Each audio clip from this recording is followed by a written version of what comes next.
Horror fans, do you ever picture yourself behind the scenes on set? Whether that's directing, cinematography, art direction, or something else? Or do you already take on these roles, making movies with your friends? Well, let me tell you about Full Sail University, where you can learn filmmaking from the ground up or build upon skills you already have. In the Film Bachelor's program on campus near Orlando, Florida, you'll gain hands-on experience while learning what it's like to work on a large-scale production from start to finish, giving you a feel for the role each crew member plays and allowing you to specialize in ones where your strengths and interests lie. The Digital Cinematography Bachelor's program, on the other hand, is completely online and prepares you to be a jack of all trades on small crew productions like indies. These degrees are offered in an accelerated format to get you into the field faster. With hands-on projects, industry-experienced faculty, and professional equipment and sets, you'll be prepared to pursue your passion for creating horror films. Full Sail grads have gone to work on some pretty incredible films and TV shows like the Saw franchise, including the new Spiral, and The Haunting of Bly Manor, just to name a few. If you want to find out more about these film programs and how to get started, visit fullsail.edu/bloody. That's fullsail.edu/bloody to show you're a horror fan. This week's episode is sponsored by Gaia. When an injured forest ranger on a routine mission is saved by two off-the-grid survivalists, her welcome rescue grows more suspicious as her rescuers reveal a cultish devotion to the forest. When their cabin is attacked by a strange being, it's clear there's a far greater threat in this unrelenting wilderness. Gaia is now playing in theaters and on digital. This is the Bloody Disgusting Podcast Network.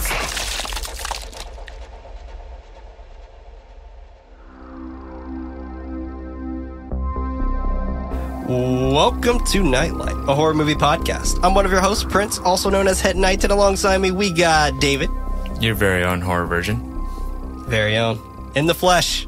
I always feel weird about saying your very own virgin. It's our horror virgin. I mean, you are ours, I guess. Yeah. Yeah. That even makes me feel even more uncomfortable. You're just a piece of meat, David. You're just a piece of meat. Also known as Nightly. On the other end there we got Freddy. Always keeping it spoopy. Always and forever, also known as Nighty Night. We are a group of knights with an absolute love for film and a passion for horror. This is a podcast that takes a different horror film to break down, discuss the ultimate question, why horror? So hit the lights, sit back, and let the darkness envelope you. You can support the show over on patreon.com/goodnightlife, and that's signed with the what? By Legend on Patreon, you'll access to the show ad-free and as early as Monday with a post-show. If you don't have any bucks to toss, don't worry. An episode is released every Friday on most podcast services around the world. Now, keeping things going with our Pride Horror Month, which so fucking excited to just keep this going. Because last week was great. We had Reina Cervantes from Horror in Session on. Fantastic conversation. But this time around, we got Bobby Torres from Bobby Lights It Spooky. Bobby, what's up, brother? Woo! Hey, what's up, y'all? How are you? Man. Dude, this is absolutely amazing to have you on the show. This is honestly a long time coming. We've been talking about getting you on the show 100%. For a minute now, so definitely a long time coming.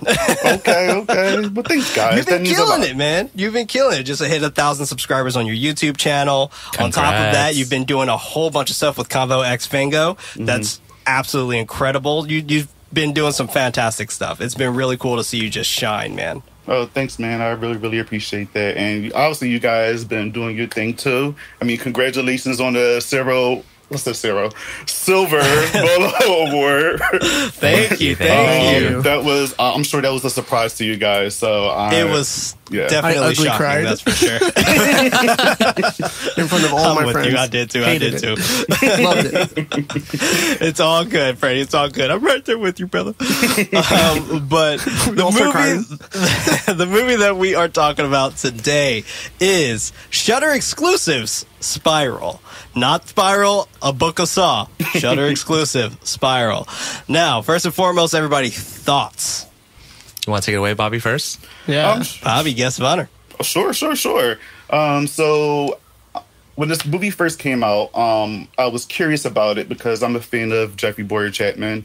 I've seen a lot of his previous work. So I was curious to see him in a horror film. That was kind of a surprise. And when I checked it out, it was actually pretty good. I enjoyed it a lot.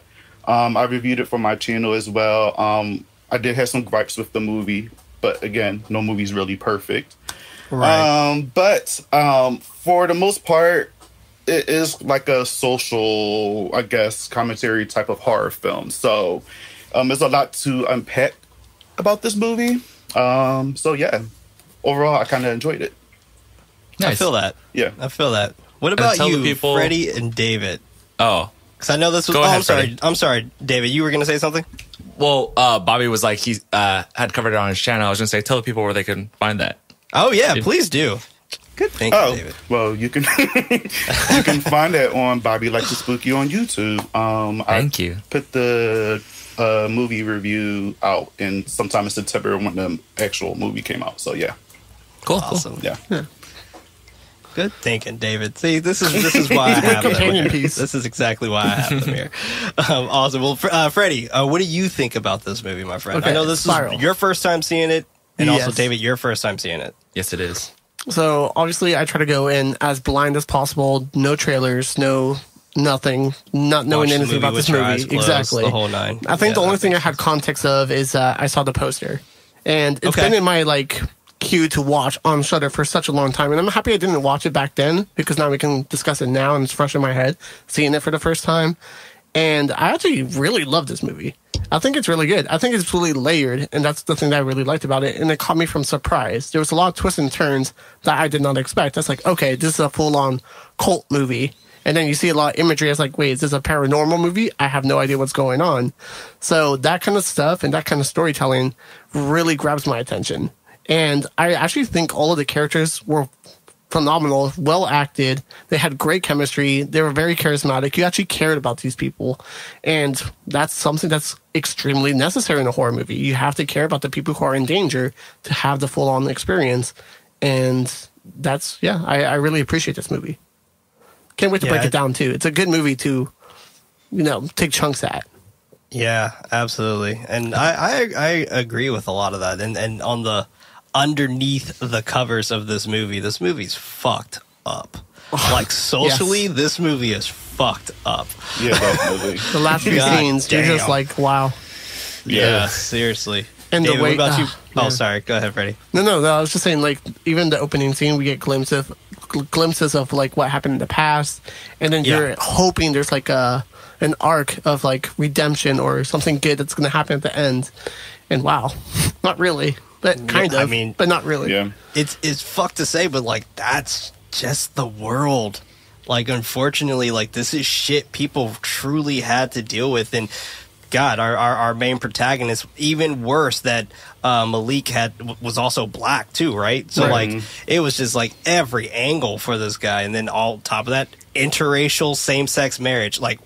Whoa, you're definitely stepping on so many different taboos here that it was just plain to see. And that's one thing I was scared, when going into this film, and seeing it, I was scared of how they were going to handle all of that in this movie, as far as interracial marriage and then same-sex marriage, and just how all that was going to play a part in it and how they was going to handle it, because not all movies handle things like this very well.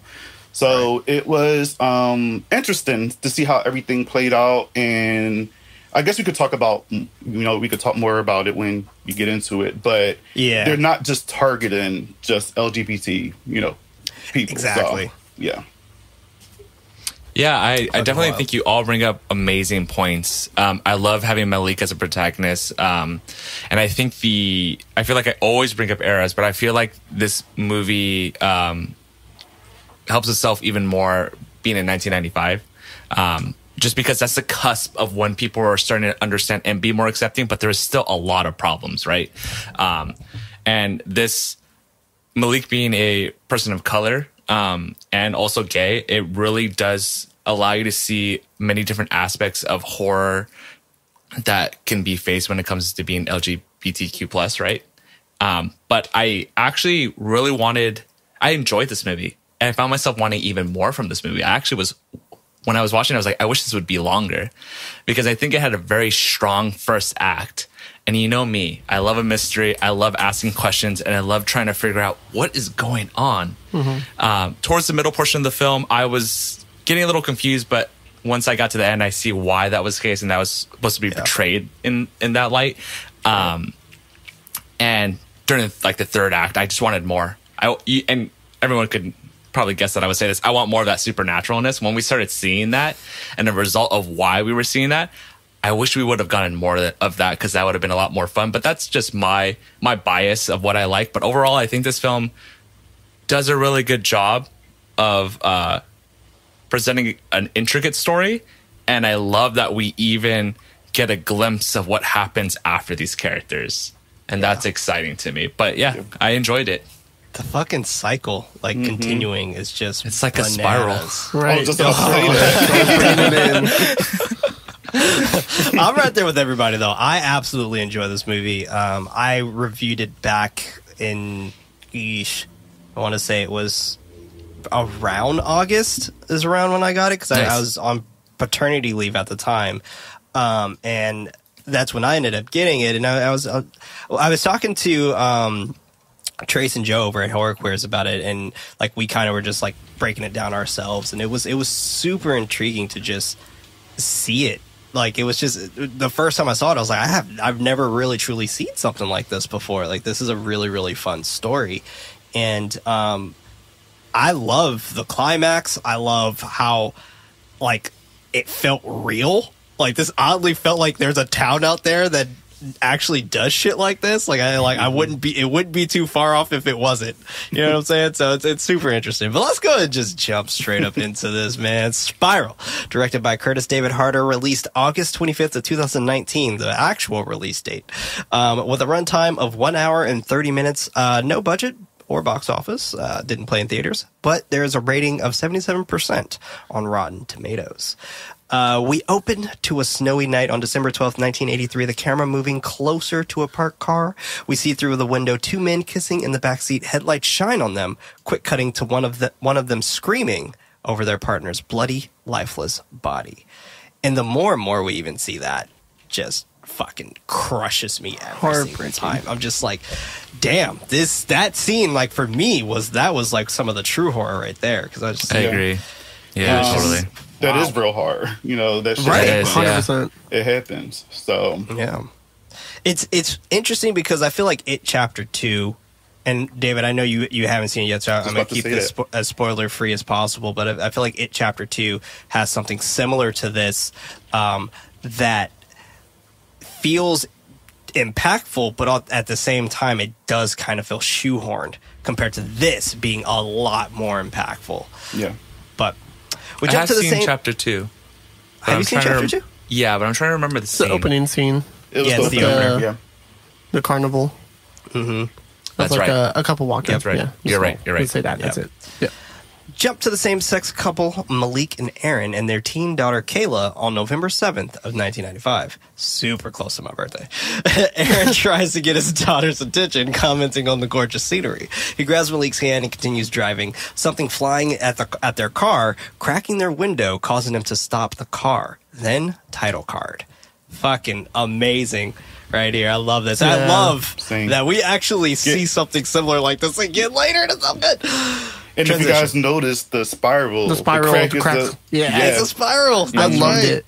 Oh, Such a great detail to add. so great. I felt so stupid because the first time I watched it, I didn't realize that, and then when I watched it the second time, I was like, "Oh snap, a spiral!" So I called on the They're Lord. everywhere. You're right. It's funny because like they are almost like everywhere too. It's Right. super interesting. I have to say, it's a very strong opening. Like, Oh yeah. before the title card and yeah. everything, it's like, okay, we got a glimpse. I'm mysteriously wanting more information because that looks horrendous for the character, and then we get that great spiral, and I was like, yes, Yeah. this So movie's gonna be good. rad. Transition to Malik explaining how awesome his 20s was to Kayla as they all sit on the floor eating pizza. He continues explaining that this hot guy in his story was a total asshole, suggesting that most of their firsts are. Then compliments Aaron while smiling at him. Aaron is in deep concentration, asking them if they hear something.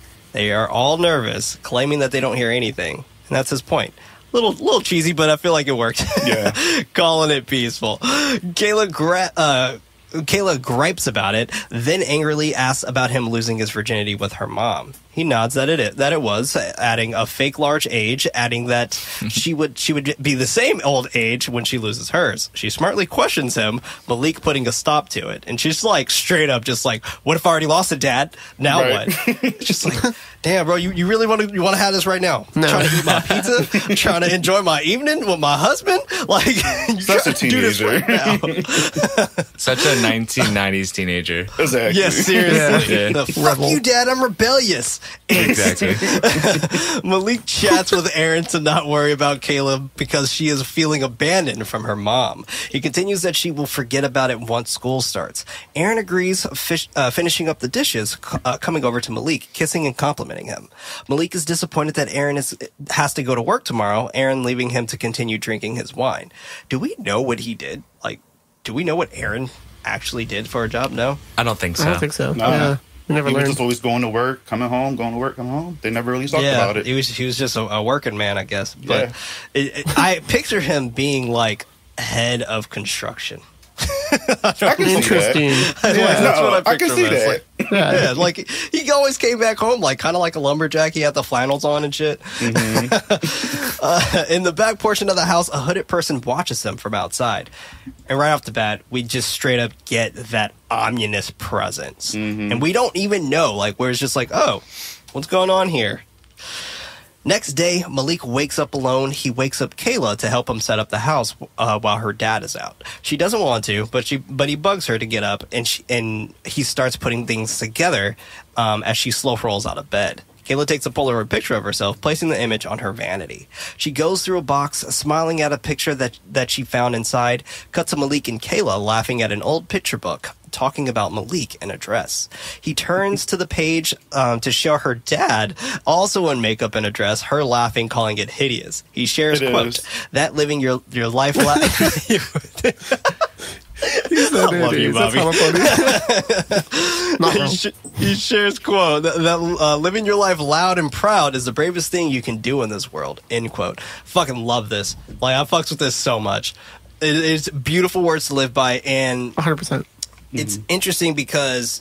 I'm actually going to take my glasses off. It's interesting because they have this moment where it's just like being true to yourself that's the way you want to live your life. You want to be true to yourself. You don't want to give a fuck what anybody else thinks about you. And that shit is dope. Like, it's super dope. And I love that that's kind of like our mentality for this generation. And it's fantastic. Right now. Yeah, exactly. Yeah. And it's actually kind of surprising to hear Malik say that, especially in the 90s, just because even in the 90s, you know, being gay was rough.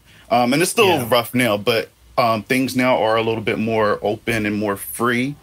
So I was obviously born in the 90s, but I wish I was old enough to kind of experience and see how all that stuff worked out and see how everybody was, because I don't know, like me growing up as a gay male in high school, like I kind of lived by that. Like I didn't come out until maybe 17, 18.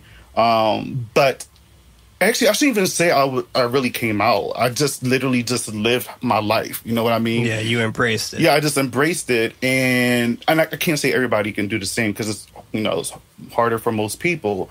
But I was lucky enough to grow up in a family where they, you know, they embraced me, embraced, you know, everybody else, and was just, you know, they accept everybody for who they were. And I think that's what helped me out. So hearing Malik say that kind of resonated with me a little bit. I actually like that. I love that. I actually love hearing that. And Yeah. what I've been hearing in recent years is a lot of people feel like they don't even need to come out because just, you know, they sometimes argue like, well, a straight person doesn't need to come out and say I'm straight, right? So it's all about what feels right for you and what you want to go by. So I think that's a great perspective that you shared. And thank you for sharing that too, Bobby. No, of course.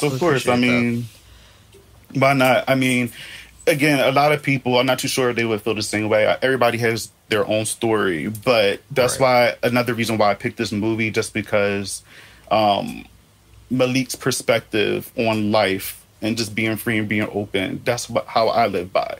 So I kind of can relate to him in that aspect. But other stuff in this movie, I don't know. But as far as that, yes. As far as that, yes. I love it. Malik continues unpacking, placing the photo of him and Aaron to the corkboard. He drops a smile when he takes out shattered glass, placing them on the dresser, shattered glasses, placing them on the dresser and thinking back to that night. While taking out the trash, one of the neighbors is staring at him. Malik greets the man, but he doesn't say anything back. Instead, he shakes his head and walks back into his house. What is your first thought in this? Like, obviously, like it probably one of those things like, oh, this motherfucker. But Right. like, at the same time, like later we find out where it's just like, shit, he was just disappointed that this shit was happening again. Mm-hmm. Like, it was more so for him, like, fuck, like, I gotta try to save these people. Like, damn. But when you first watch it, you don't see that. You think that he's up to something. Right. I was thinking like, oh, we got another, black person in here or something, or just somebody, just pretty much not being a nice person. But obviously, you get the opposite of that a little later in the film. But my first impressions of that, I was just like, oh, Lord, here we go. It's starting right now. So. Right. Damn. Cut to Kayla speaking to her friend Derek on the phone about how much she doesn't want to be there. Aaron knocks and comes into her room, Kayla telling him wait for her to answer next time before coming inside. Derek greets Aaron, sharing that the city is not the same without Kayla. Aaron chuckles that they will see each other real soon. Kayla glares at him. He says his goodbyes to Aaron because Kayla is staring with 1,000 daggers at her dad. She's just like, get the fuck out of my room. She's like, she is not having it. And he leaves out of her room. When he closes the door, Derek asks how Malik is doing, and she just guesses that he's fine. He asks her for a favor to not share any drinks with them. And I didn't understand that. Yeah. Was that just supposed to be a, like, you're gonna catch being gay if you share drinks with your dads? Like, I didn't get that. I had some questions about that statement as well, but I think whatever it was, it offended the fuck out of me. It seems like what they wanted to imply was something offensive without saying something offensive. At least the people who made the movie. And I feel like it got the job done. Yeah, I got from it where, obviously if you're gay, especially in the 80s, 90s or whatever, you automatically have like a disease or a virus, HIV, AIDS or something. So once a person found out that you had that, I can't drink after you, even though you can't get it like that, but I can't drink from you, I can't share anything, I can't go near you, I can't breathe, like I can't be near you because they think it's like an airborne disease or something. So I'm not too sure if she felt that way because obviously that's their daughter, but I mean, maybe that's something that she's still probably figuring out in her head. So, yeah. I think you're spot on now that I think about it. Yeah, because people just didn't know about AIDS or as enough information about AIDS, and they were very ignorant, and a lot of hearsay was spread about how to get it. And I think you're totally spot on now that I think about it because it is during like the early 90s. Mm-hmm. That makes a lot of sense. And I hear that so much. Like when I watch a lot of, like LGBT shows, and that's always a thing. And not even just in LGBT shows, but like you can see it in regular shows. Like, for instance, I was watching Girlfriends because that was my shit back in the day. Sorry to get off track, but there was but no, there's an episode where Tracy Ellis Ross character, her character Joan, her friend was coming to visit, and she found out that she has HIV, and she was like cooking dinner or something. She cut herself with the knife. And they all just kind of like backed away from her and kind of just like, oh, well, we can't be near her because we might get, and it doesn't work like that. And a lot of those shows are ignorant, and a lot of people are ignorant like that. And I feel like people should just do their education on, that type of stuff because it doesn't work that way. That makes total sense. You also have to think about how they're in a small town too, right? And I feel like, not speaking negatively on that, but I think access to information in 1995 in a small town where you may not have accessibility to maybe as reliable internet or so on can have an impact on what you're knowledgeable on or what you can be like educated on. I feel like that can have an effect. Yeah, that's true. Yeah. Makes sense. A man on the TV is speaking on all people being equal besides their rights. Aaron comes into the room with Malik, asking him how it's going with his work. He gives Malik some words of encouragement, telling him to get back to work and joking about him needing to help out with paying out the house. They are sleeping. Malik is awoken by something thumping around in the house. He checks to see where it is coming from, opening Kayla's door, but she is fast asleep. Continuing downstairs, where the thumping continues, he is startled by a banging on the glass, but he scoffs, shaking his head as he walks away. The camera slowly spirals to show us the branches of the trees. It was fucking rad. Next morning, Malik is sawing the branches off the tree. Their neighbor, Tiffany, knocks on the door. Aaron answers it. She introduces herself, sharing that she came over because she saw Malik calling him the gardener outside. And I was like, bitch! Yeah, it got me so heated. Got me so heated watching that. Me off. Yeah, same. I'm And glad we're then all when on the he same came page. in, put his arm over him, I was like, yes. It was fucking... He was it sending a the message. best move. Yeah. Oh, Yeah. for sure. Like, for Like, sure. no, Like, I'm it was not. the best move to do that right now. And I love it's a good follow up of like what we just heard Malik say about like just be yourself, right? Be loud and Yep. proud. And he's Be like loud he and doesn't proud. care. Yeah. And I love the fact that around. Aaron didn't, like, take his arm off or move awkwardly. Like, Aaron embraced that They shit. Like, owned it. yeah, that's my man right here. Like, Yeah. what the fuck's up? It's interesting. I As felt he like should. Aaron felt a little like uncomfortable about it. I think he felt probably caught off guard. But Maybe that's what it was. I didn't see him uncomfortable. Yeah, 'Cause, yeah. like, Maybe Malik uncomfortable was the like- wrong word. Like locking arms and like he was into it. That's true. I think caught off guard is a better way to put it for sure.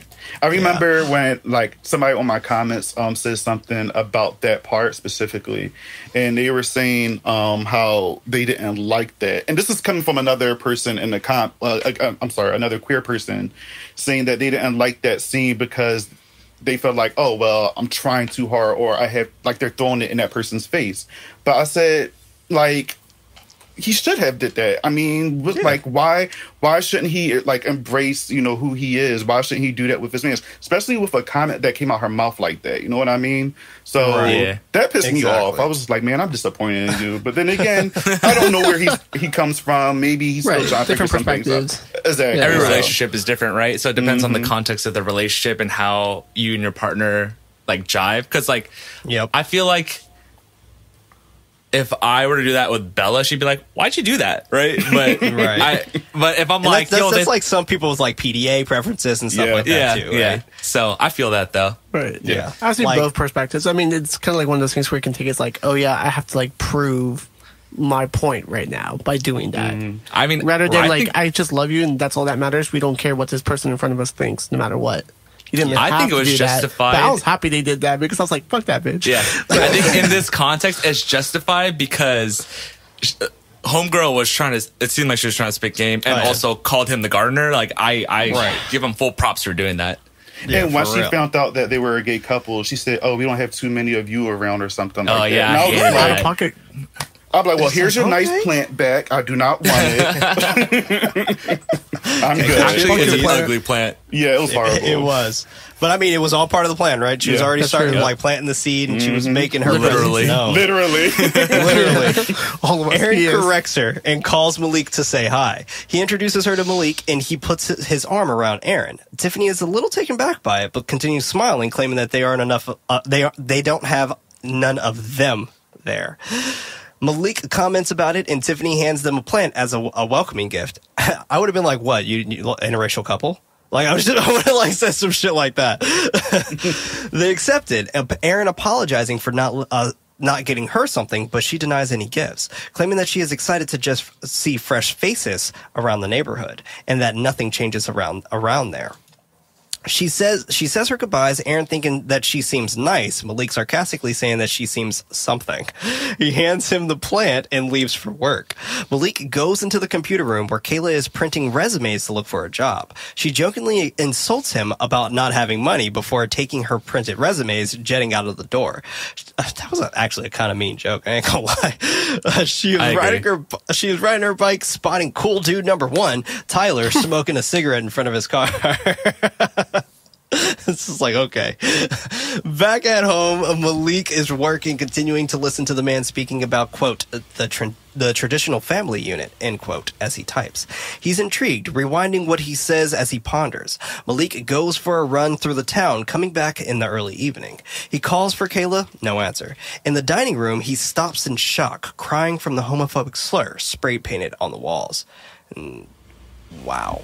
Yeah. Like, two things. Somebody you don't know was in your house. Yeah. And also you have this extremely hateful slur on your wall. Like, that is fucking insane. Right. Damn.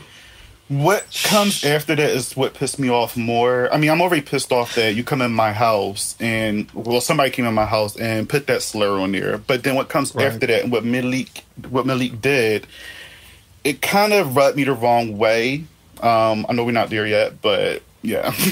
Yeah, we'll get there. Yeah. Same. He briefly thinks back to that night. Malik paints over the wall. Aaron comes home cheerful, not understanding why he painted the wall. Malik covers it by saying that it needed a fresh coat. I don't understand why he did that. Right. Like, I would have immediately been like, yo, Yes, 100%. someone came up into our fucking house, dog, and fucking painted this shit on our walls. I would have left it right there. What are for you him going to see. do about it? Right. Like, Yeah. we You need see to this go. shit? They don't Probably want that us here. chick. Like, we need to go. That We need to go back probably- to the city. That probably would have helped them, throughout the film, because 100%. but by him covering yeah. it up, it just I just felt like it just didn't do him any justice. Yeah. It didn't do him I don't any want to jump too ahead, but yeah, exactly what you're saying. It's like if he had this story told to him immediately, the conversations they have afterwards, it's like you get victim blamed and saying like, no, you're kind of going nuts. It's not true. You're just going wild. I know what happened in your past, and kind of blames his past on it. But like, if this was just seen in the very beginning, a lot of the movie wouldn't have happened. Yep. I think, Or yeah. it would have just happened differently. Yeah, Right? I mean, I personally think they would have just worked together. It would have just or been they a would have been different out. movie. Get the fuck out of here. Or that. Yeah. So this was a scene that I kept coming back to in my mind as I watched the rest of the film when there was like communication issues and so on, because Yeah. if this was communicated, and it should be, because it affects the entire family, Right. like you guys all said, the film could have gone in a completely different direction.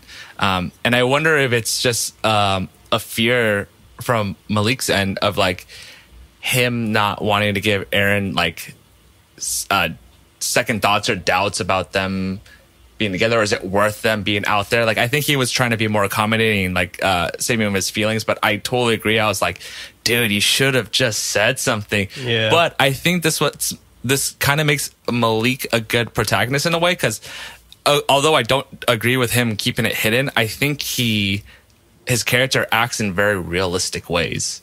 Right. Like I could see someone actually trying to cover this up to save their partner experiencing pain. Yeah. Exactly. I felt Aaron? that's the main reason why he painted over. It's like he doesn't want him to see it to feel bad or sad or being. Especially in that since they situation. just moved there. Yeah, he's happy about it. Yeah. He wants to burn the pain. We can even definitely talk more about this in the post show too, because this is an interesting conversation that I feel like we could spend a lot of time Hell yeah. talking on for sure. Aaron goes up to his daughter, taking off her headphones, asking her what she did today. She uninterestedly tells him what she did, adding that she got a job as a hostess. He's stoked, wanting to celebrate. He takes her CD and puts it into stereo. Now hits from 1990. He forces Kayla to dance, and she does so with a fun smile on her face. Aaron gleefully calls over Malik, and he hops over to the banister, dancing with them. Meanwhile, outside the home, the bald neighbor that Malik greeted earlier is standing outside their house, watching. Cut to Malik working on his paper on the computer. He stops, getting up from his chair when he notices that his picture is gone. And I shouldn't say paper, it was a book. Malik calls his friend Liam, remembering that he told his cousin about them. While speaking with him, we see that he's getting an alarm system installed onto the house. Liam claims that the world is different now and not like it was back then. Malik argues that the world hasn't changed. People are just better at hiding how they actually feel, sharing that someone spray painted a slur on in his home. And that's so fucking true. Like, we saw this shit so well during this whole era of fucking Trump being president. It was just like, damn, all y'all motherfuckers racist. God damn, I thought this shit was coming to a close. But nah, y'all just there's hit a lot that of shit bad so people out there well. still. Y'all kept that in your house, and now it's out in the open all over again. Great. So true. Liam asks what Aaron thinks about all of this, but he hasn't told him yet. He doesn't know what Aaron would think. Liam not truly caring. Malik is startled by the garage door opening and Aaron coming inside from work. He asks what Malik is doing in there, Malik commenting that he's putting away some boxes while giving him a kiss. They share a cute moment before heading inside the house. Cut to them at Tiffany's party next door. She introduces them to her husband, Marshall. Marshall comments that him and Malik are similar because their significant others work outside the house. Marshall continues, but it gets drawn out when Malik spots his other neighbor glaring at him. They glare at each other for a moment, but he's brought back when they ask about his writings. They cheers to quote-unquote new neighbors, Malik looking back, the man now gone. Back home, Malik's awoken up by the banging downstairs yet again.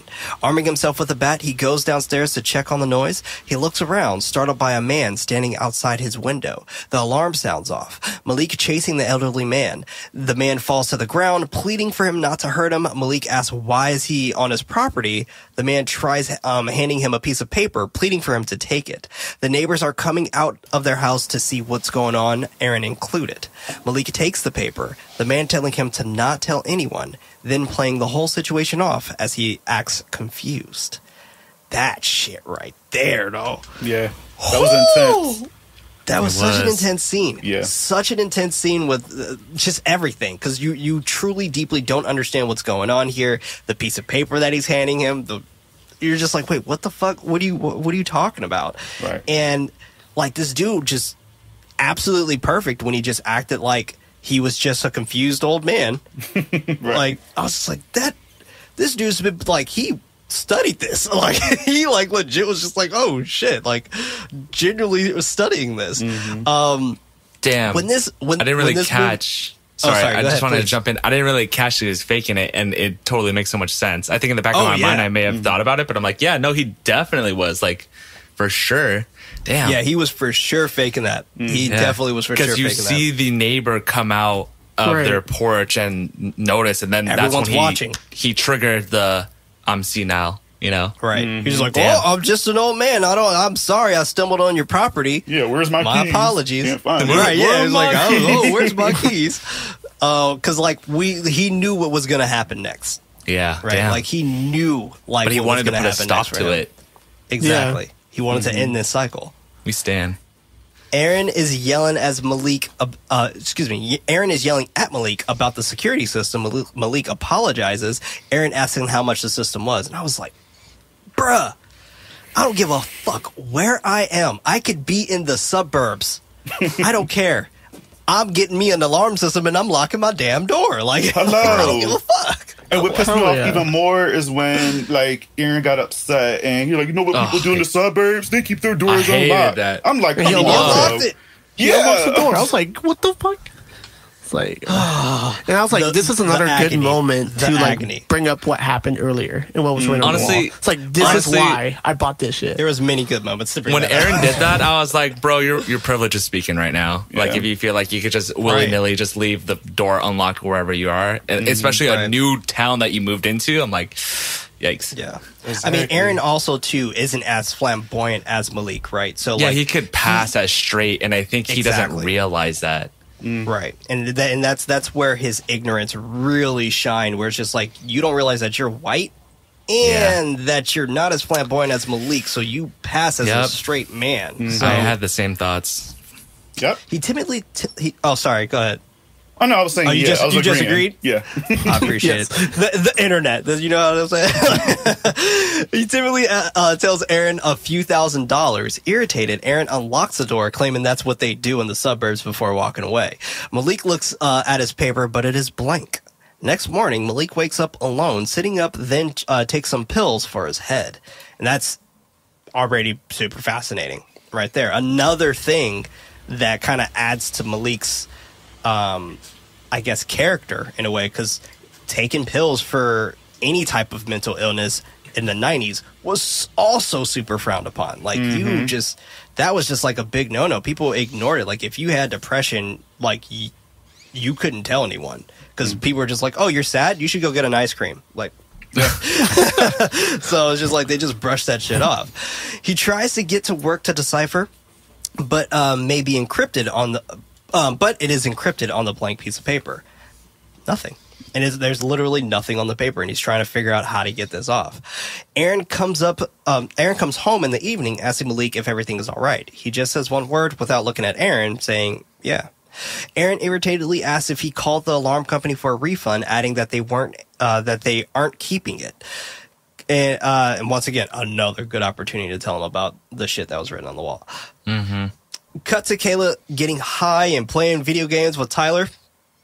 Go ahead. Sega Saturn. I was surprised. It was Sega Saturn. That's true. It was Sega Saturn. There weren't a lot of those around. Definitely not. I did have one though. Me too. He's I had a Dreamcast. I have both.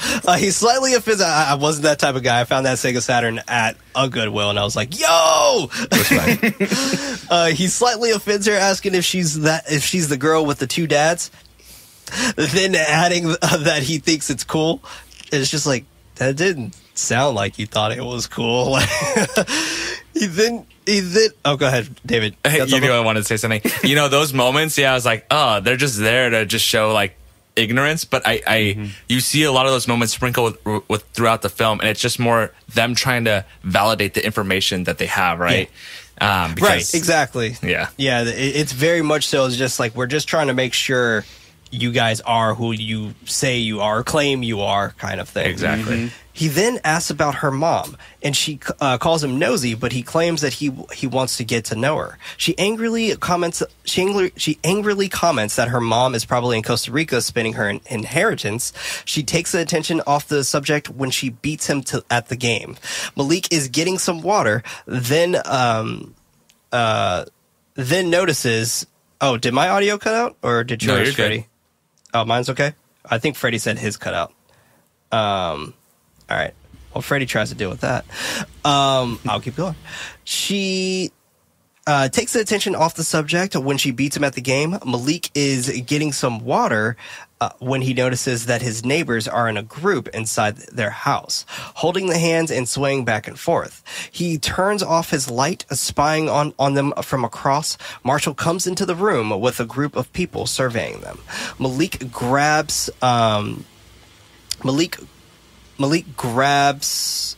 Oh shit, I lost my spot. Malik grabs the Polaroid camera, a man facing towards the window as the group continues to vibe in their ritualistic nature. He takes a picture of the group by accident, setting off the flash, running over to turn the light off immediately and hiding for a moment. Marshall turns around, closing the curtains, jump to one of their dead neighbors, put into an ambulance. And this is fucking wild. Like, all of a sudden, it's just like, oh shit, homeboy's now dead, and we're seeing all of the ritual shit happening prior to that, and you're just like, yo, like, what did they do? Like, in all honesty, I kind of wanted to see, like, the actual ritual happen. Same. 'Cause I feel like we didn't really truly get to see the ritual happen, but I really wanted to see that ritual happen. So for Bobby and Prince, I know this wasn't your first time seeing it, right? Yeah. Do you remember how you felt when you saw that the first time? When you saw the ambulance rolling up like that? I do remember, because I remember wondering who died at first. Because, like, right away, because I didn't know that was the old man's house right off the bat. Because they didn't really show his house. So, like, I was just like, oh, who died? And then, like, then I got the clarification, obviously, when he physically goes into the house. Yeah, and we see the picture and things like that. Same here. That's what I was curious about, interesting. because I feel like I wasn't putting the pieces together quick enough, because I didn't realize till later on in the film, like you had mentioned, that their so-called ritual was in his house. And I thought they were all family at first, but no, right? They're just neighbors. Yeah. Yeah. And they were in his house dancing and holding hands the night he died. That's creepy. Yeah. That is super creepy. It is very, very odd. But It's so weird. But Freddie's audio actually just cut out, everybody. We're recording this all online so we can make sure to have Bobby on the show. So we're actually going to take a quick pause to see if we can come back. Nothing's going to change for you guys. It's just going to sound a little different because we're going to jump back in. But we're just going to jump back in straight into the story. So we're going to pause and we're going to come back. Malik is about to mention what he saw last night to Aaron, but they are interrupted by Marshall and Tiffany. Marshall shares that this young man, Matthew, whose grandfather passed, and they called him over last night to say a few words. And that's not weird to you? Like, like you're just gonna say some few words for my dead grandpa on my floor? Okay. Looking at Malik while saying that it turned to a bit of a celebration. Malik looks over at Matthew as he glances back at him. Back in the house, Malik unfolds the blank note while looking out of the window. He heads over to his neighbor's house, sneaking into the house. Looking around a bit, stopping at a bookshelf, picking up the book, the quote, The Origin of Species and the Descent of the Man, end quote, by Charles Darwin. He notices the picture of the old man with his family. He picks it up but drops it when he hears the front door opening. Matthew comes through, feeling that something is not quite right. He goes into the room, noticing that the picture is broken and left on the floor. We cut to Kayla, slowly walking to work until Tyler asks if she needs the lift. Cool guy number one. He asks her where she's going. She tells him, and he slightly begs her to call out sick. And it's just like, are you gonna be paying my bills? Like, what the fuck? She agrees to go with him. She's like, I just met you like twice, bro. Like, we smoked some weed and we played Sega Saturn. Like, I'm not calling out sick for you. Fuck off. Damn, what a 90s ass sentence. She agrees to go with him. They are chilling on a bridge with his parked car, chatting about him It's funny because it's just like, he's parked on a bridge. Yeah. Why are you parked on a bridge? That's hella dangerous. Must be a 90s shit. No, that's small town shit. I mean, that's where her dad and her dad's car got hit with a fucking rock. So it's just like, right. We shouldn't stop here. He tells her that he has everything here, then rebuttals the question towards Kayla. She shares that she has a boyfriend back in Chicago while moving her hand away from his as he slowly touches it.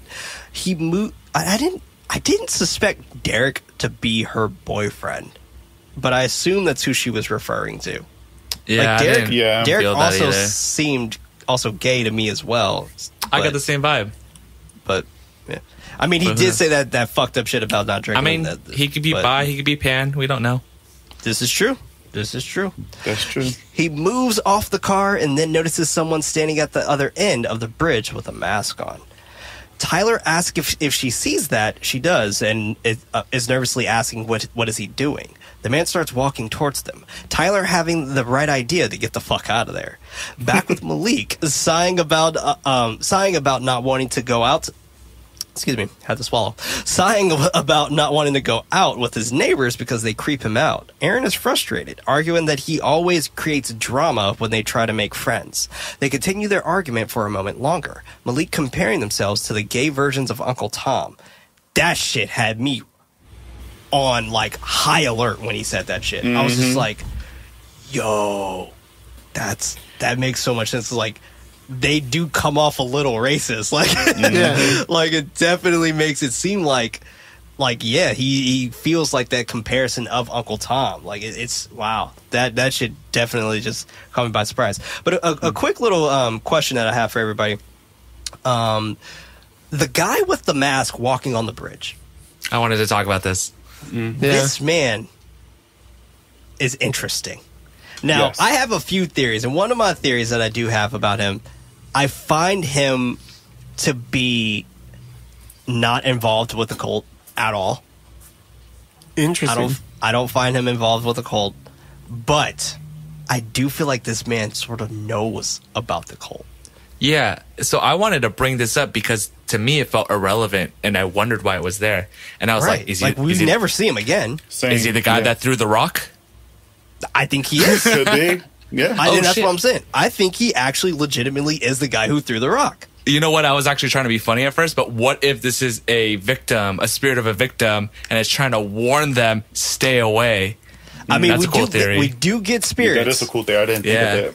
And we do get spirits in this movie, which is interesting because at first the spirits itself seem shoehorned. We're Really just like, random. whoa. Like, it was just like hella random. Like, Caught me whoa, off but there's a guard. ghost all of a sudden. What? Right. And not only that, but getting triggered off seeing Tyler, that could have been... Right. Because you're going to see... was it Kayla? What's her name again? Kayla. Yeah, okay. Yeah, Kayla. He don't know When who that he is. asked, like, can you see that? Like, Oh, that's a he straight good up asked, point. like, do you see that? And That's a very good point. That's where I was just like, this person isn't supposed to be here.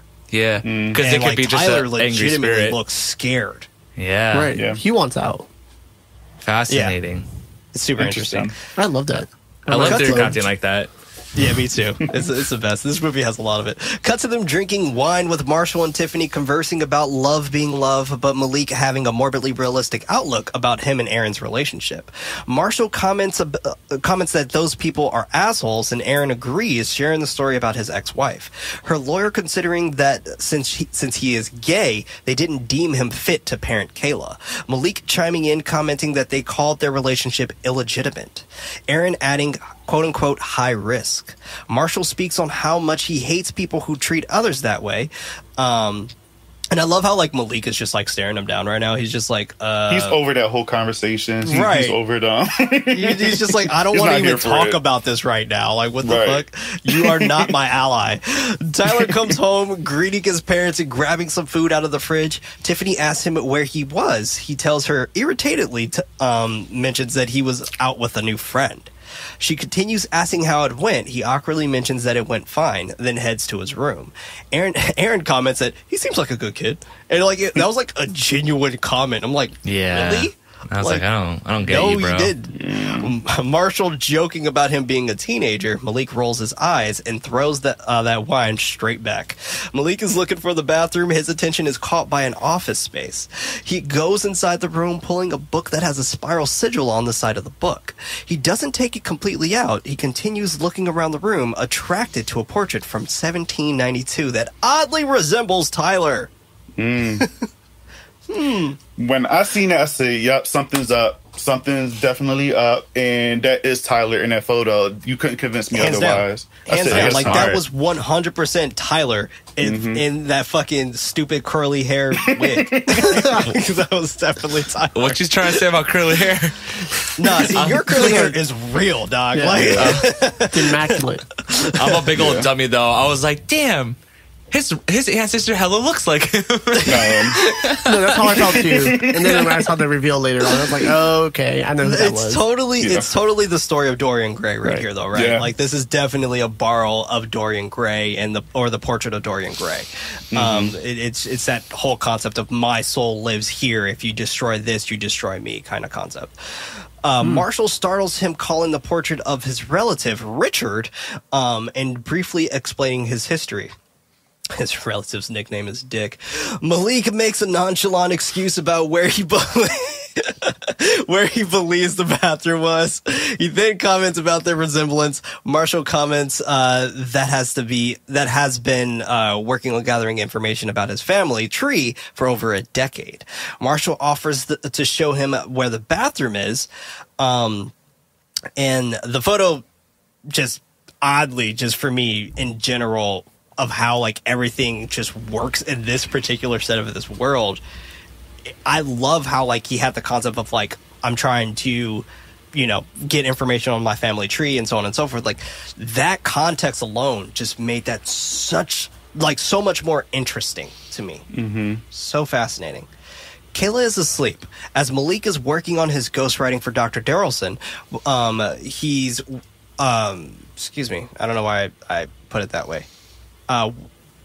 While he's working on the ghostwriting for Dr. Darrelson, someone outside in their car shines their headlights into his home. He gets up trying to see who it is and is transported back to the to that awful night when he was younger and three men ambushed him. Three men ambushed him through the window of his late boyfriend's car. Malik wakes up from this nightmare as Darrelson continues speaking about racism and homophobia on the screen. Cut to Kayla working out, Malik commenting about her having a job now. She remarks that it is part-time. While stretching, she sees Tyler outside, another girl running up to him, hugging him. He gives her his jacket and they are about to kiss, but she runs off. Tyler looks up and notices Kayla shutting the curtains. Meanwhile, Matthew knocks on Malik's door. It's interesting that we never see her again. I mean, they explain it as they broke up, but Yeah. super interesting. I totally think he killed her. He answers, and Matthew mentions that he needs to speak about his grandpa. Malik is silent, but he pleads. Inside, Matthew apologizes for his grandfather startling him in the backyard the other night, blaming it on his mind not being right, asking if he said anything when it happened. Malik doesn't know. Matthew asks if he gave him anything. He tells Matthew bluntly, no, while staring straight into his eyes. Fucking good on Malik. Malik isn't looking at him and seems confused, asking why. Matthew startles him when he is now sitting right next to him, sobbing that they are calling his grandpa's death a suicide by overdose. What? Yes. The jump is like, holy shit. So first of all, I was like, "Who is this guy?" Because at first I thought it was Tyler, right? Mm-hmm. Oh, and I sure. was like, they look so similar to me. I couldn't tell them apart. But So I you're was trying like, to say that white people all look alike? I wanted to say that, yes. Oh, no. I try to refrain from it, but couldn't keep it in. But have we seen this guy before? Like, We have. He was the guy who was outside in the ambulance. Mm-hmm. He was I thought crying. that was That's right. Tyler. No, that was Matthew. Got you. Okay. Yeah. Please continue. I just wanted to throw that tidbit out there. Yeah. No But worries. with that jump, for some reason, I just thought that was in Malik's head at first. I'm just like, okay, like how? Yeah. So, Right. so maybe Malik was just like, tripping or whatever, and Right. but come to find out, that's not really Malik's fault. Right. Yeah, These but these there's motherfuckers just many not a joke. moments where I felt like, oh, is this a psychological thriller? Is a lot of this in his head because of his Yeah. past trauma? I thought they were going to go there, and I was like, I hope they don't, because that's going to That would be have probably very ruined the story bad for you. Yeah, At this point, I started the theory crafting, and I was like, no, that would be too obvious, or too easy a path to go down to. That in Malik's memory of the incident when he was young with his ex-boyfriend, if he was actually the one that passed away. Whoa. And then I was like, oh, is this like kind of some limbo or in between that he's in? And That's a great thought. yeah. So, but I was thinking maybe not. Maybe that's a reach. No, that's a good thought. That is a great thought. Thanks. Yeah. He continues to sob that he misses him and hugs Malik. He moves his hand seductively as he repeats it more sultry. Malik is slightly turned on, but they are interrupted by Aaron coming into the room, not realizing that they had company. They both jump up, Malik trying to introduce him, but he doesn't know his name. Matthew introduces himself, but sees himself out. Malik is now going to take a message from our sponsors.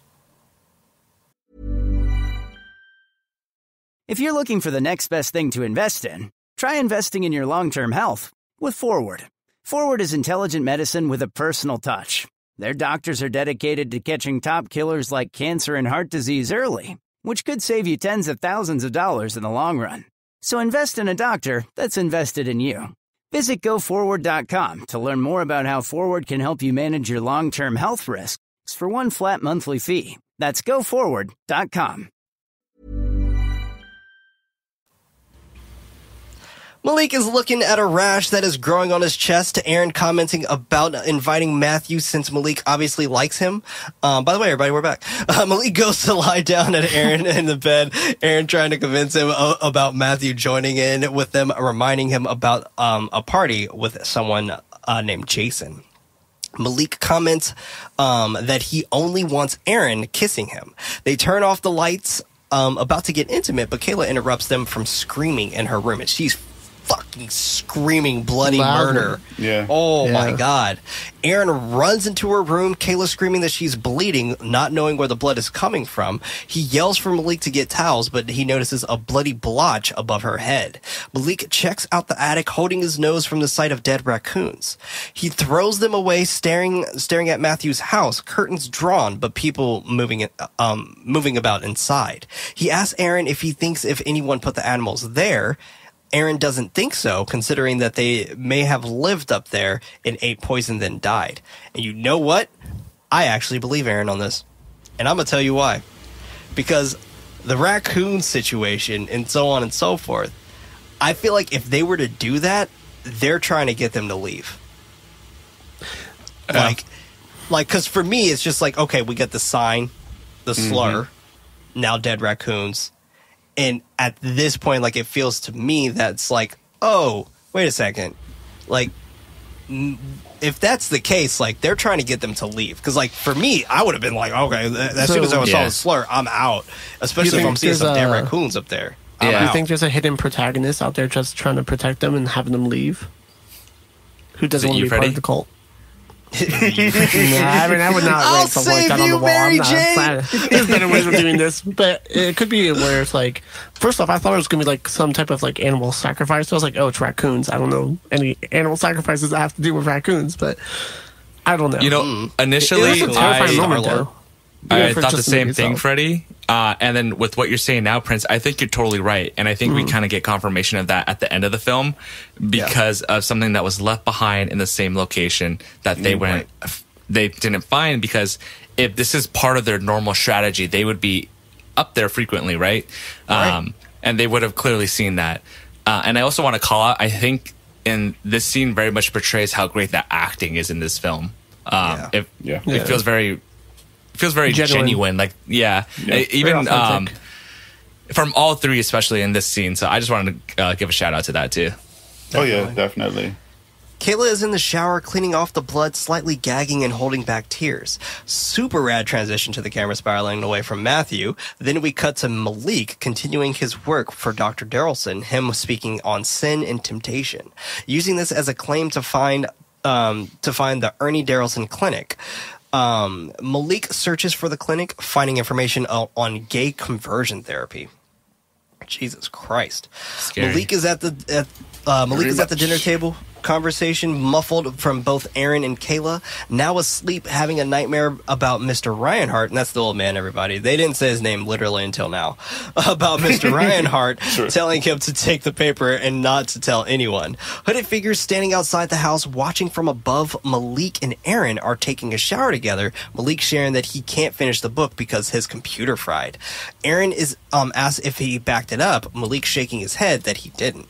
Kayla knocks on the door, calling out to Malik, being in the shower for almost an hour. He realizes that he is actually alone in the shower, confused by it. He apologizes, telling her that he'll be out in a moment. Looking at himself in the mirror, he has an epiphany on how to show the message on the paper. Back at his desk, he pours water on the paper, and he actually like dumps a shit ton of water on it. I was like, oh wait, hold on now, let's test it out. Let's rub a little bit just first. Rub it, damn, drop it, something. I love. He knew. I actually love that Malik doesn't find out the secret message, and we keep coming back to it in the film. Yeah, because I feel like, I like that so many films, you have a moment where like, let me tinker around with this, and within 1 to 2 minutes of just playing around with it, we have the reveal. But this is something he held on to, kept coming back, and this is going back to what I said. I feel like Malik is a good protagonist because he feels very realistic, like in his flaws and his successions, or his moments of succeeding. So I love that. I love that you don't find out what's on the paper until multiple attempts. I love that too. Yeah, that's really, really nice. But it also reveals a sequence of numbers. He is at the library. I want to come back to that whole shower scene, but later. He is at the library using the computer to search the sequence of numbers in their database. It comes up with newspaper clippings. He is searching through the newspaper, finding articles on a murdered suicide in Rusty Creek. He recognizes the woman in the article from the photo inside Reinhardt's house. Malik moves it to another section, stopping on quote-unquote homosexual. Cut to Malik back at home, staring out of the window, Aaron asking if he's all right. He sternly comments that they have to move and that he doesn't have a good feeling about the people that inhabit this town, mentioning that Reinhardt gave him a piece of paper that have series of dates that go back to decades. You tell him this, the most fucking, like, thing that is going to seem so far-fetched versus someone busting into your house with writing this slur on your wall. This is what you decide to tell him. Exact thoughts. I think at this point, that's where he felt like he's going too crazy or whatever. But I feel like that slur, it's too far in. But with that slur, I feel like that's just far enough for me. Because again, going back to that, you got somebody that just broke into your house and then write something like that. So you now tell him the final straw is finally when you get that paper, you figure out the dates and stuff, and you just like, all right, we gotta get out of here. And it's just like, Nah, we ain't doing that. Nah. Aaron closes the bedroom door as Malik raises his voice that he saw Marshall and Matthew in Reinhardt's house, and all of a sudden he's now dead. He continues showing him the article about another gay couple that was killed 10 years prior. He claims that Marshall and Tiffany didn't mention this to them, considering them to be lying. Aaron sticks up for them by commenting that they aren't lying to them, but blames Malik for not being social with them. He tells Malik that Marshall and Tiffany were close with the couple and they told him all about it, then comments that he likes this town. Malik is frustrated with him, starting to sob, Aaron promising that what happened to him in the past will not happen to him again. He tells Aaron that he can't make that sort of promise. I mean, he's right. Yeah. Malik is on the phone with Liam, him telling Malik to calm down and that he's seeing what he wants to see, calling the numbers noise. Malik asks if he doesn't find that this happened every 10 years to be strange. Liam ignores the question, asking if he is searching for permission. Malik doesn't understand. Liam tells him to move on, and Malik believes that he has already moved on, but Liam hangs up on him. Malik spots something above his garage door. He closes it, and it reveals a spiral that's spray painted on the ceiling. And you don't want to show him that either, huh, Malik? Right. Like, come on, bro. This is twice someone's been in your house because your stupid husband is fucking leaving the door unlocked. It's literally just that. It's literally just that. Come on. And my thoughts were, I felt like Aaron was a part of all of this. That's when I first watched it. Comes to, all right, Aaron seems just so nonchalant with everything. He just not, believe in anything. That's just, so maybe Aaron has something to do with this, because there's just no way that he's acting this way, and Malik is just the only one that's going crazy, and he's just not. Right. And that's your husband. Like, I don't know. Don't you want to?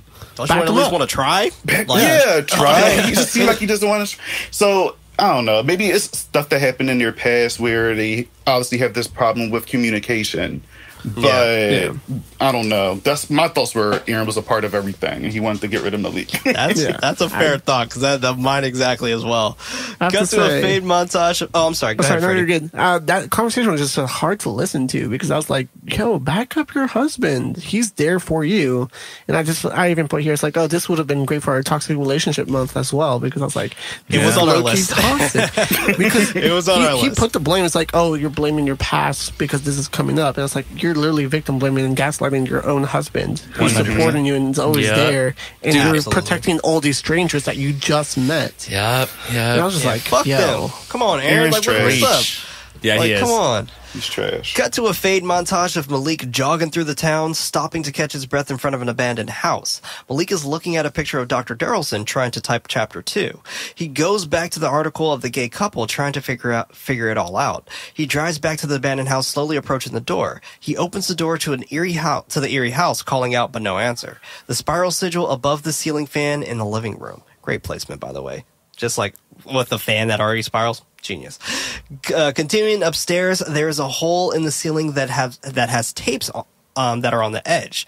A thump downstairs. Malik calling out to them and heading back downstairs to check where the sound came from. A ghostly woman with tears for blood ghastly squeals at him while trying to hand him the stacks of tapes. Love this. I even put here that, like, this definitely seemed odd for me and out of place. So it's just like, I agree. What? But when you finish the movie, like, it makes so much sense. Yeah. I agree that it's totally out of place and random, but I was like, let's go. This is what I love. Let's get it. Conjuring 4. Exactly. When he comes back home, notices his entire computer destroyed and his hard drive now removed. He calls out to Aaron, notices him standing outside. He goes up to him, Aaron handing him a picture. Malik claims that this isn't him. Aaron doesn't believe him, telling him to get out of his house before he comes back. Malik cries for him. Aaron throwing the photos of Matthew and Malik on the ground. Back in the house, while Malik is crying and throwing a well-deserved tantrum, he takes out a blank white CD from his computer tray. Interesting stuff with the whole photos with Malik and Matthew. Like, I was trying to think about it. Photoshop totally was a thing back then, but I totally think, like, he blanked out and actually had this moment with Matthew. Because if you go back into the when he was in a shower, he was obviously thinking that he was in the shower with Aaron, but he was by himself. Right. So I think they did something to him for him to black out, and that's when that kid took advantage of him and did that. Exactly. And we also even find later that like his pills are switched. Yeah. But so definitely like this whole time he's probably been taking the wrong pills because we know these motherfuckers all up in the house. Exactly. So that's wild. You even have that moment where he looks at the rash on his chest, and then I didn't realize till later on that's from the grip or the bondage or whatever it was in the photos that was on him, right? Yep. Because when the Polaroids get revealed, I was like, how do you fake Polaroids in like 95? Right. Like what? But I'm like, later on I came to the same consensus of like, dude, he was drugged. Because they probably drugged him even more. Like, what's going to stop them from doing that? I mean, and then also, roofies were also huge in the 90s. Yeah. Yeah. And then they fucking potentially raped him or just faked totally a sexual scene but yeah, dude, that's brutal. That's so traumatizing to see that, right? And just being so confused and thinking this didn't happen. And not only are you going through all this psychological torment, but now your marriage is just done after something that you had no control over. That's terrible. Right. Yeah. I put myself in that situation. Just like, what would I do if like I don't remember anything like that? I did the same thing. And I'm just like, I don't know what I would do. I honestly don't know what I would do. Just because it's just like, what do you do? Yeah, what can you do? What can you do? It's wild. Yeah. I think along with our knowledge on a lot of things that we've talked about from this movie compared to now, 25 years later, we know more, and we know also more about the different aspects of like rape and things like that. Whereas I think in 95, people just took things at more of face value and didn't see the intricate layers behind it. So I think as a society, we've tried to educate ourselves more and kind of see the nuance of those things. We still have a lot of room to grow, but I think nowadays I would think if I have a partner and they told me they generally don't remember that or doesn't recall that, but we have like something like photo evidence, it's like, let's look into the photos are fake or if something more severe happened, right? Because it's tough, Bobby. Like I did the same thing. I put myself in that situation and I was like, how would I react? Yeah. But that also makes me think, again, I'm going to say it again, that, like, I want to know what happened in their relationship in the past for Aaron to react this way towards Malik. Because he's not believing him with anything. Like, I feel like if their relationship was okay, that he would be like, all right, how did this happen? Like, he would try to understand. But at that point, he didn't want to understand. He was just like, I don't believe you, get out my house. He was just upset. Exactly. But we also get a little bit of hints that they did used to fool around with other people. Because when they were in bed, he was just like, you seem interested in this person. Remember, we used to play with, other people and stuff like that. So I don't know if something happened in that aspect in their relationship in the past where something like this happened before, and that's why he don't believe Malik. I don't know. Yeah, it's a very interesting thought. Yeah. The phone continues ringing. He picks it up thinking that it is Aaron on the other end, but it is the cops calling for Kayla. Cut to Malik speaking with the cop while Kayla waits in the car. Back in the car with Kayla, her mentioning that Jessica deserved it. Malik irritated, but she continues saying that she would give Tyler AIDS because of her dad's relationships. Malik argues for her to forget everything he said about being loud and proud because in this country, being different is not okay. She's silent. The face slightly angered. He then mentions that he doesn't want her hanging with Tyler because he only wants one thing anyway. He asks for a response, her promising that she won't see him again. But then we jump cut to her making out with Tyler, him claiming that him and Jessica are now done. They continue kissing, but she stops him to share that she's a virgin, but she's ready. He thanks her, smiling warmly, deciding to wait. Her smile fades, wondering if he wants her. He tells her that he does, but he wants it to be special. Then they hug. Like, bro, I knew something was up. Devour. Like, I knew something was up because, like, teenage boys, right? They just like, gonna just keep. Yeah, they don't care about any of that. They just want to go. The 1700s. He is fine. Like he's had multiple partners. Like he's experimented, y'all. So let me throw this at you all. Do you think they needed a virgin for the ritual? Oh yes. Perhaps. Yeah. He seemed like he got what he wanted to hear. Yeah, he wanted that validation, that confirmation. Exactly. Right? This whole thing was all about validation. They testing these people to figure out like what, something. I guess they trying to gather all this information so they could use it for their sacrifice or whatever. And I think that was like the nail on the head. She hit the nail on the head with that right there. After he heard that, like, you said everything I wanted to hear. Mm-hmm. Because while he's like, oh, we can just wait. No. Right. Yeah. Right. I mean, right. Meanwhile, Malik is sitting outside in his car, listening to a politician speaking during his campaign. Aaron spots him in the window, looking back down at him, but then he draws his blinds. Malik cries, thinking back to that night of his late boyfriend being murdered. Back to reality, looking at the article for a moment, and then drawing the spiral in his window with his finger. He goes to Marshall's house, ringing his doorbell, asking for a drink. Marshall tries cheering him up with that drink, telling him what he thinks he needs to hear. Malik is confused by the images, Marshall asking if it is true. Malik sternly says that it isn't true, but then changes it to him not thinking it is, claiming that he's been so confused lately. I wonder why.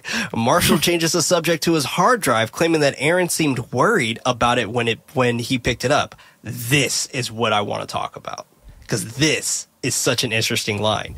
He told Aaron that when he was in the shower. And Aaron wasn't really in the shower.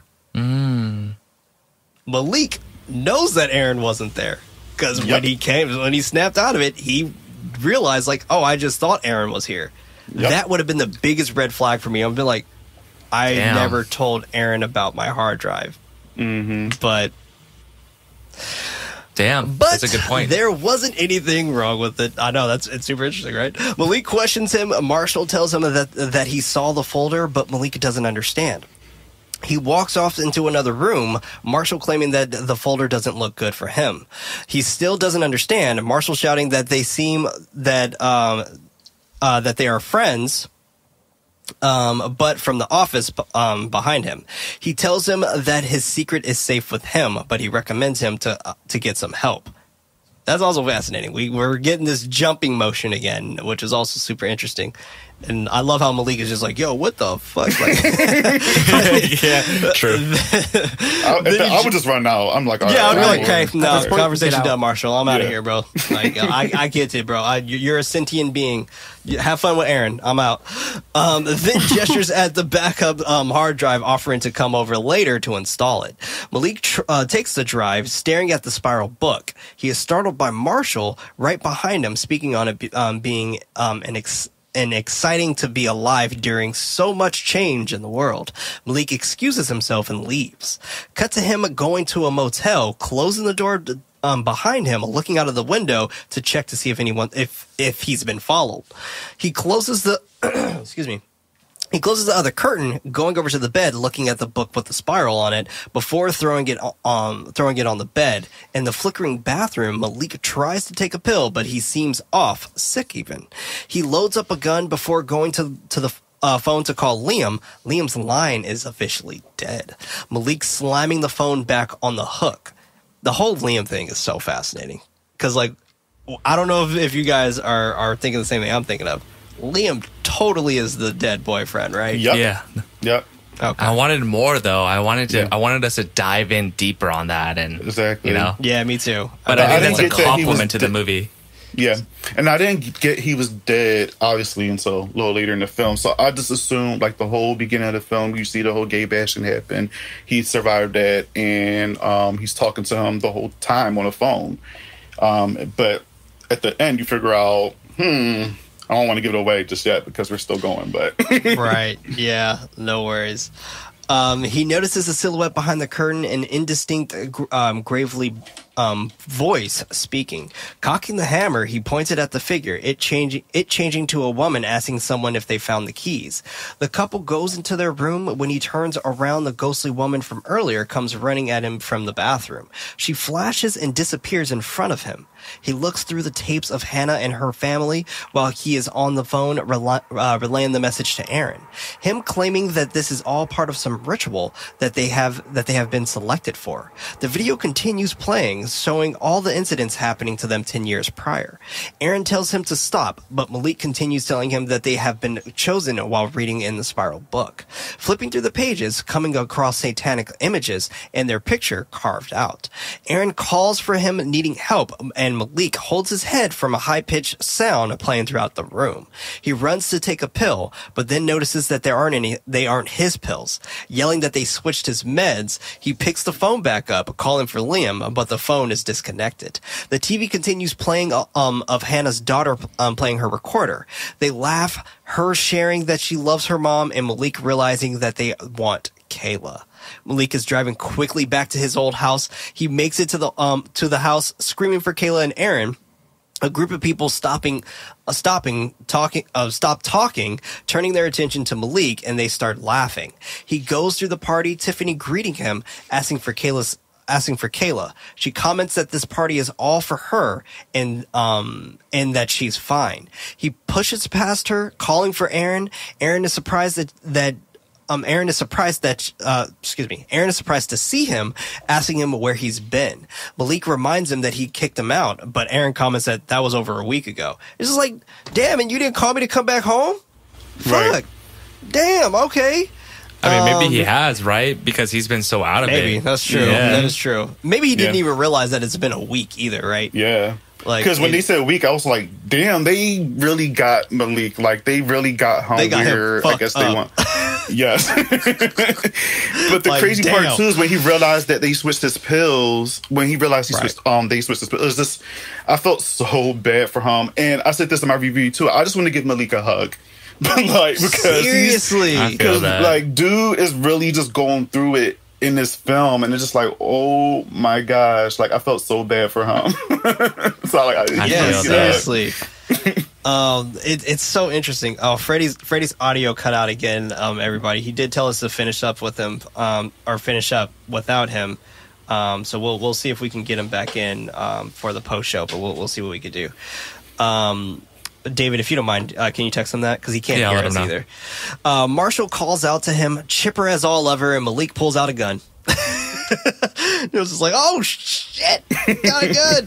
The crowd flocks. They don't move away. They flock. They're just like, oh, we love when this happens. The crowd flocks, gawking from the side. Malik claiming that he's protecting Kayla from him. He shoots Marshall in the chest. Tiffany running over with his cake. Tyler running down the stairs to his dad's aid. Crying as he shakes his dad. Malik realizing what he's done. The cake on the ground, reading Kayla's Sweet 16. Fade to black. Malik being taken into a prison cell. He sits on the bed, Aaron calling for Malik, sharing that he's putting the house up for sale, and that Kayla and him are going to move back to the city. Malik is relieved, telling him to run away as far as possible from this town. Aaron sharing that it is not the town that he's running away from, it's him. Oof. Heartbreaking. I feel you on that, Bobby. I do want to give Malik a hug. I'm just like, damn, bro, you've been through it. It's just a lot. I'm also a little annoyed too because, like, who are these random people at the party? Like, right? Yeah. Do do you really everyone in town? Yeah, it's just like, dude, Aaron feel that comfortable to have all these strangers at his daughter's party? So it's just, I don't know. I was just all like, these okay. Adults. And for her, like for Kayla, I would think that she would be annoyed by that, but I guess she was too busy upstairs, with homeboy. That's true. Yeah, she's like, I'm with cool guy it's number a party one. for her, but she's up in her room with that dude. Yeah, it's just like, okay. Malik speaks more on him doing what he had to do, knowing that Liam knew what he had to do. Aaron doesn't understand, asking him who Liam is. He reminds him that it is his ex-boyfriend. Aaron realizing now who he actually is referring to, Malik gets up closer towards the bars, suggesting to speak with Liam. Aaron tells him that he can't do that, but Malik doesn't understand why. He tells him that he has to go. Malik wails that he was trying to protect Kayla, sobbing that he didn't have a choice. Cut back to that night with him and Liam being beat, Malik screaming for them to stop in the back seat. The group runs off as the cops approach and Malik getting out of the car screaming for help. Cut to Aaron knocking on the door of Kayla's room, her crying on the bed. He comes in, sitting next to her, reminding her that they will get through this together. She sobs into his chest.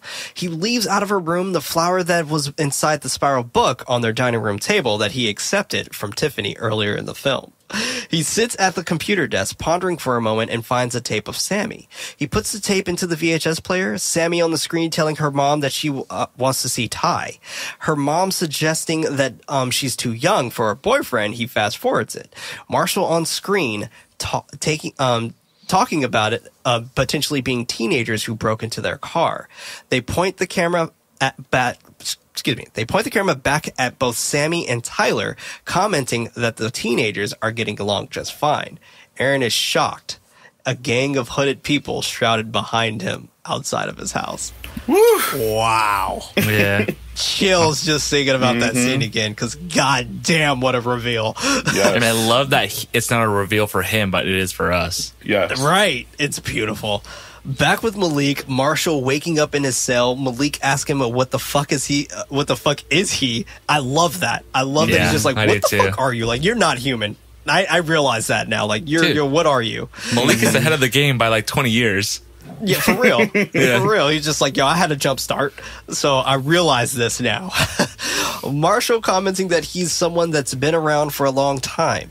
Aaron knocks on Kayla's door, but is locked, and she isn't answering. Marshall claims that this is the way it has to be, and this is how they make it work.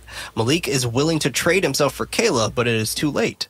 Aaron continues trying to get her to open the door, but hears a bell chime downstairs. The bell chime is fucking fantastic touch, by the way. He looks over the banister. The shroud of people are in his living room. Back to working on that door, the chime causing him to stop as Kayla's door slowly opens. Marshall explains the scenario of him breaking out of jail, having drugs in his system.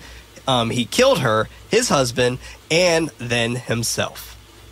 The people are closer now, causing Aaron to turn around, seeing his daughter being devoured by Tyler at the foot of her bed. Ugh. Aaron sobs and wails, Tiffany coming up behind him, calling the sight beautiful.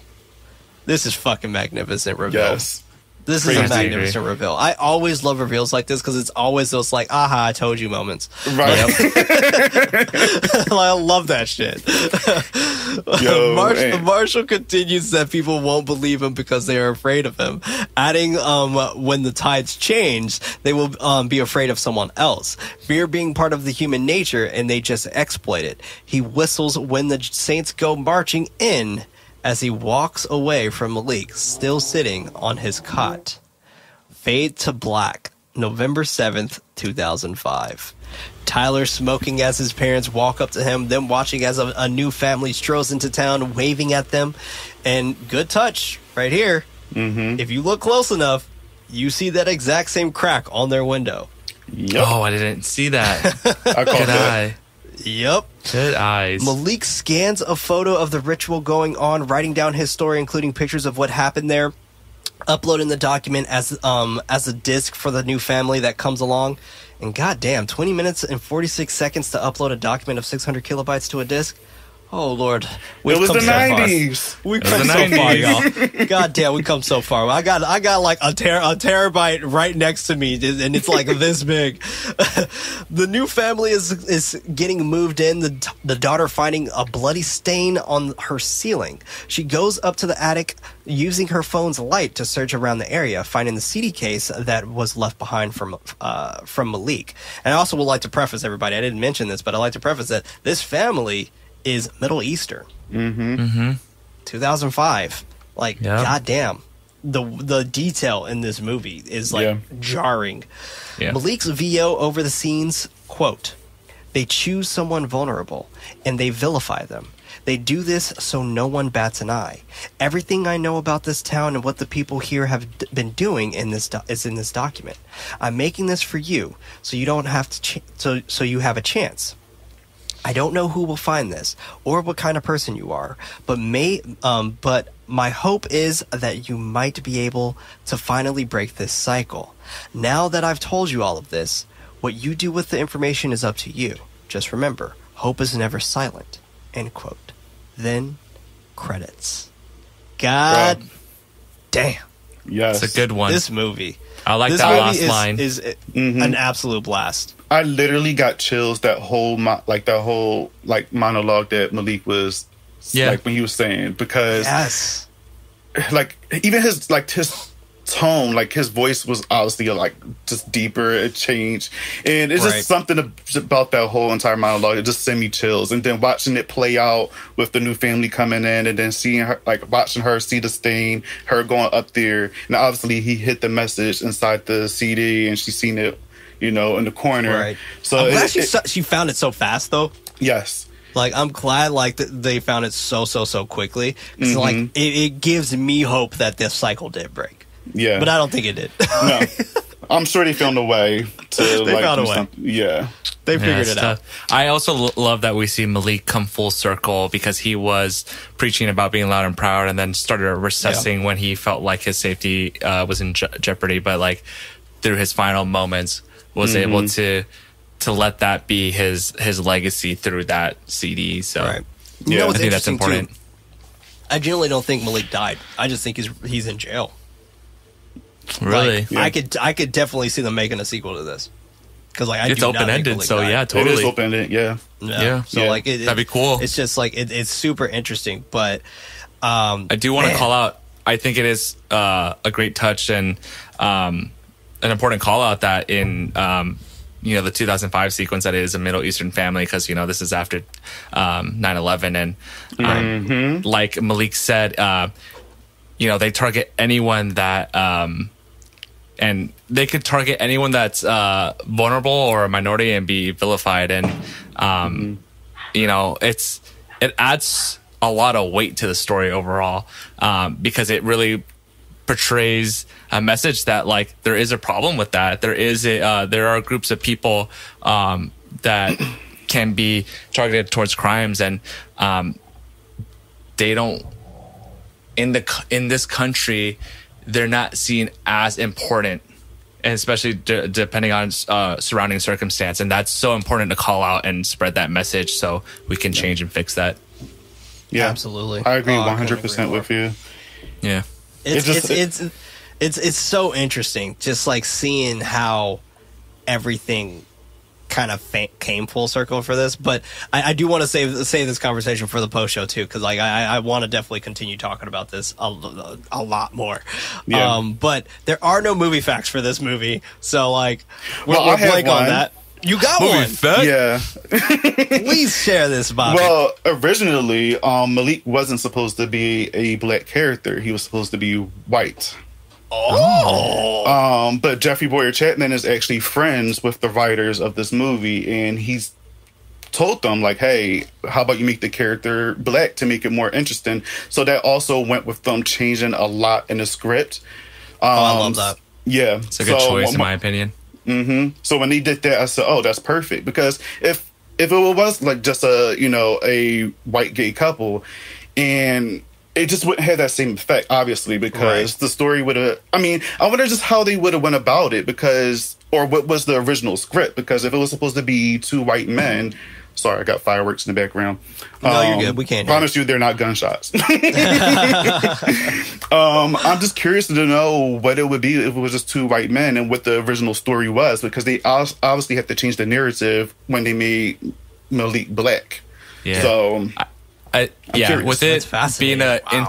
interracial, like, gay couple, I think you just add so many more layers to it, and it works to the film's favor for sure. right. Absolutely. Oh, man, what a goddamn movie. But before we conclude and tell you what other movie we'll be covering next week, everybody, Bobby, where can people find you and listen to your beautiful voice and see your beautiful face, my friend? I look a mess right now, but thank you. No, you don't. Thank you. Well, you can find me on YouTube. Bobby Likes It Spooky. I'm at least it's not like Trace called it Booby Likes It Spooky. I still gonna give him for that. but it's Trace. Love you, Trace. Yeah. But yeah, you can find me there. I sometimes post movie reviews and collaboration with different people around the community. And yeah, I just try my best to support others and just link up with others and just talk hard, because that's what I love to do. And yeah, you can find me there. And also on Instagram and Twitter at Bobby Torres with a Z, not an S. Perfect. I love it. Yeah. I love it. And the next movie that we're going to be covering, everybody, is High Tension with Joe Lipset and Trace Thurman from Horror Queers. Hey. That's going to be an absolute blast. I've had the opportunity of going on their show, so I'm super stoked to definitely be going on, or to be having them on our show. Like, this is going to be a lot of fun. But this was Nightlight, a horror movie podcast. I'm one of your hosts, Prince, also known as Head Knight, and alongside me we had David. Stay spoopy, everyone. Always and forever, also known as Nightly. On the other end, we had Freddy, but he turned silent.